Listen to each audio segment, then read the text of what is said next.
സംസ്ഥാനത്തുടനീളം വിപുലമായ സംവിധാനങ്ങളാണ് ഒരുക്കിയത്. 3 മെഗാ ട്രേഡ് ഫെയറുകളും 11 ജില്ലാ ഫെയറുകളും 126 അസംബ്ലി ഫെയറുകളുമാണ് സപ്ലൈകോയുടെ നേതൃത്വത്തിൽ സംഘടിപ്പിച്ചത്. എറണാകുളം കലൂരിൽ നടന്ന സപ്ലൈകോ ഓണം മെഗാ ട്രേഡ് ഫെയറിലേക്ക് എത്തുന്ന ഉപഭോക്താക്കൾക്കായി KSRTC പ്രത്യേക സൗജന്യ യാത്രയും ഒരുക്കിയത് ജനങ്ങൾക്കേറെ പ്രയോജനകരമായി.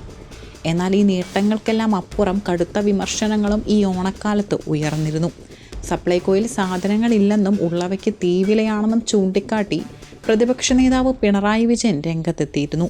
സപ്ലൈകോ തകർന്നു കിടക്കുകയാണെന്നും മലയാളികൾക്കിത് കണ്ണീരോണമാണെന്നുമായിരുന്നു അദ്ദേഹത്തിൻ്റെ ഫേസ്ബുക്ക് കുറിപ്പിലെ പ്രധാന ആരോപണങ്ങൾ.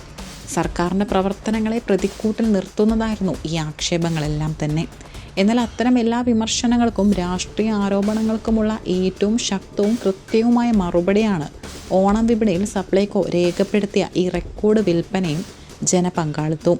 കടലാസിലെ പരാതികളെയല്ല, മറിച്ച് ജനങ്ങളുടെ മുഖത്തെ സംതൃപ്തിയാണ് സപ്ലൈകോയുടെ ഈ വിജയം അടയാളപ്പെടുത്തുന്നത്.